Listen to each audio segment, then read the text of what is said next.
Bigger upsets we've seen this season. 7.5-point underdogs at kick. Head and shoulders better on this night. 34-17, a blowout over the Birds.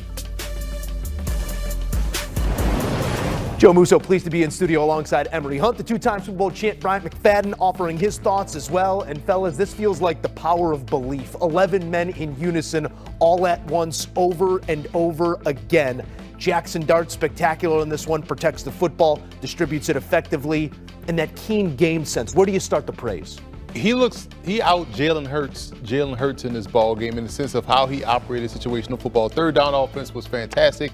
How he did inside the red zone. He didn't turn the ball over. He ran when he needed to run, got the first downs that he needed to get the first downs, just kind of gave them something extra to worry about, which also then set up Cam Skattebo having success on the ground. He empowered the receivers, kept going to little Jordan Humphrey, kept going to Jalen Hyatt. So I thought Dart played a solid game. Obviously, the legs is really what opened up this game for the Giants offensively, and he made the timely passes that he needed to make to convert the first downs to keep them on the field. So he played ahead of the chains, ahead of the sticks. Just a great game to respond to what we saw from him in New Orleans. I tip my hat to the rookies. The rookie backfield for the New York Giants. Primetime stage under the bright lights, everyone watching, and they put forth their best effort, and they led the New York Football Giants. We're talking about a team that has a host of veteran players up and down the rosters, but it was the rookies that took the stadium by hold and said, we got you guys. Jackson Dart just delivered.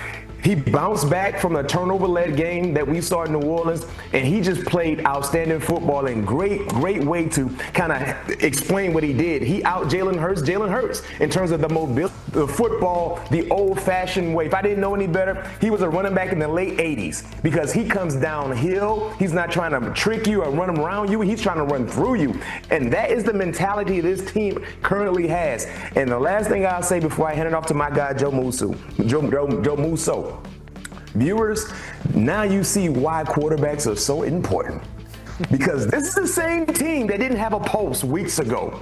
Inserts the young fella with energy, with juice, and now the entire city believes. Now the entire city is optimistic about what could happen any given moment when they step foot on the football field with Jackson Dart. Big time win for the New York Giants. And what B-Mac said there was important because we're watching the game. It wasn't like he threw for 350 yards and 5 touchdowns. It was just the operation of the offense that gave you hope if you're a Giants fan. Like, wow, we're sustaining a drive. We're staying on the field. We're finding ways to convert on third downs. We're doing a great job inside the red zone. Because if you look at the statistics, again, it won't wow you, but it was the efficiency that he played with and how he was able to affect the game by staying on the field and with his legs. When you thought you had him down on the ground, you didn't. He was able to squirm away from the defense and found a way to get. Help me make it make sense. And I think pointing to something that Emery just said there, the situational poise of Jackson Dart and the way that it's rubbed off on his entire team. Are you seeing wisdom beyond his years there, the ability to understand how momentum works in the NFL? Oh, no question. I mean, this is the thing about, inserting young energy into your organization, especially in key positions. You want to see that energy surface, and that's what we saw. I mean, man, he's having fun. He's smiling. I mean, he is enjoying himself, and the entire team, they're following his footsteps. And what about Scat Pack, I mean, these are guys that it feels like they're still in college.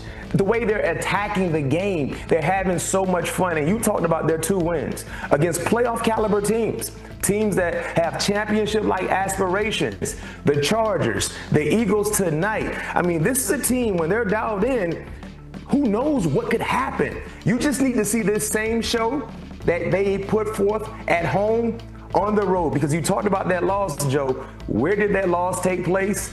In New Orleans. So clearly, young quarterbacks, young players, they're a little more acclimated at home, but you need to see this same production on the road. But I can tell you this much, enjoy the weekend, Giants fans, because you have a lot to be happy about, and the future looks to be extremely bright with Jackson Dart and Scat Pack in the backfield. That's a fun 10 days if you come out a winner in a divisional matchup when the whole world had you about a touchdown worse than your opponent. That's a long 10 days for the Philadelphia Eagles. Nick Sirianni said in this short week, his team was looking forward to getting on the field and exercising the demons from a week ago, coughing one up in the fourth quarter to the Broncos.